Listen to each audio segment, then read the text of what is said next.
শহীদ রাষ্ট্রপতি জিয়াউর রহমানের ৪৫তম শাহাদাত বার্ষিকী উপলক্ষে ঝিনাইদহ জেলা বিএনপির উদ্যোগে আলোচনা সভা, দোয়া মাহফিল ও খাদ্য বিতরণ অনুষ্ঠিত হয়েছে। ড্যাব কেন্দ্রীয় কমিটির সহ সাংগঠনিক সম্পাদক, ঝিনাইদহ জেলা বিএনপির স্বাস্থ্য বিষয়ক সম্পাদক ডাক্তার মোহাম্মদ ইব্রাহিম রহমান বাবুর সভাপতিত্বে শহরের গীতাঞ্জলি সড়কে জেলা বিএনপির দলীয় কার্যালয়ে এই কর্মসূচি অনুষ্ঠিত হয়। এতে প্রধান অতিথি হিসেবে উপস্থিত ছিলেন ঝিনাইদহ সদর উপজেলা পরিষদের সাবেক চেয়ারম্যান ও সদর উপজেলা বিএনপির সাবেক সাধারণ সম্পাদক অ্যাডভোকেট আব্দুল আলিম। বিশেষ অতিথি হিসেবে উপস্থিত ছিলেন ঝিনাইদহ জেলা বিএনপির উপদেষ্টা ইয়াকুব মণ্ডল, জেলা বিএনপির সহ প্রচার সম্পাদক শরীফুল ইসলাম খোকন। এ সময় জেলা ছাত্র দল, যুব দল, কৃষক দল, স্বেচ্ছাসেবক দল ও অঙ্গ ও সহযোগী সংগঠনের নেতৃবৃন্দ উপস্থিত ছিলেন। যারা শহীদ প্রেসিডেন্ট জিয়াউর রহমানের আদর্শ থেকে বিচ্যুত হয়েছে, তাদের নিজেদের ব্যক্তিগত বিচ্যুতি ঘটেছে। অতীতে আপনারা সেটা দেখতে পেরেছেন।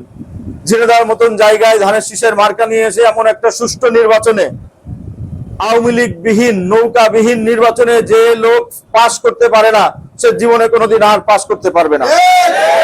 সে এখন এর দোষ দিয়ে বেড়াচ্ছে, কিন্তু সে জানে সে হেরেছে শুধুমাত্র তার চাঁদাবাজির কারণে। এই সমস্ত চাঁদাবাজদেরকে আমরা যেভাবেই হোক ভবিষ্যতে রুখে দিব ইনশাআল্লাহ। আওয়ামী লীগের দোসর, আওয়ামী লীগের সাথে যারা বিগত 17টা বছর আঘাত করেছিল, ঝিনাইদহ বিএনপিকে ভাঙার চেষ্টা করেছে, ইনশাআল্লাহ তাদেরকেও আমরা সময় মতন ভেঙে দিব।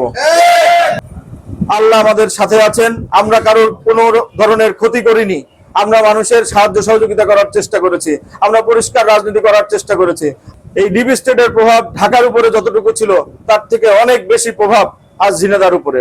যার কারণে এই শহরে যে সমস্ত কুচক্রী মহলরা আছে, কুচক্রী লোকরা আছে, তারা মানুষের বুকের উপরে জগদ্দল পাথরের মতন ভর করে মানুষের উপরে নির্যাতন চালাচ্ছে, নিপীড়ন চালাচ্ছে।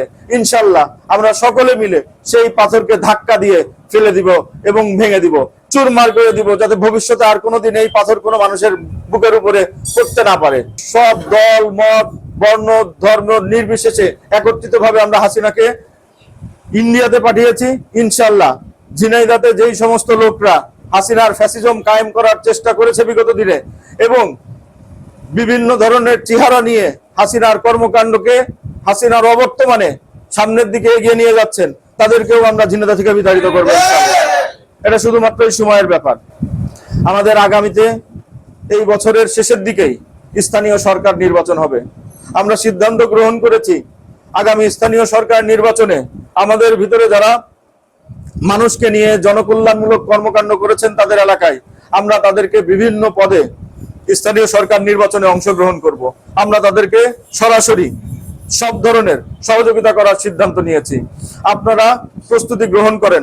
ইনশাআল্লাহ আগামী স্থানীয় সরকার নির্বাচনে আমাদের যারা মনে করেন যে আমরা যোগ্য, আমরা ওখান থেকে পাস করে বের হয়ে আসতে পারবো, আমরা মানুষের জন্য কাজ করতে পারবো, আপনারা প্রস্তুতি গ্রহণ করেন। আমাদের সহযোগিতায় আমরা স্থানীয় সরকার নির্বাচনে সেই সমস্ত জায়গাগুলিতে হোক সেটা ইউনিয়নের মেম্বার, ইউনিয়নের চেয়ারম্যান, পৌরসভার মেয়র বা কমিশনার, আমরা সেই সমস্ত জায়গাগুলিতে সরাসরি প্রতিদ্বন্দ্বিতা করবো ইনশাআল্লাহ।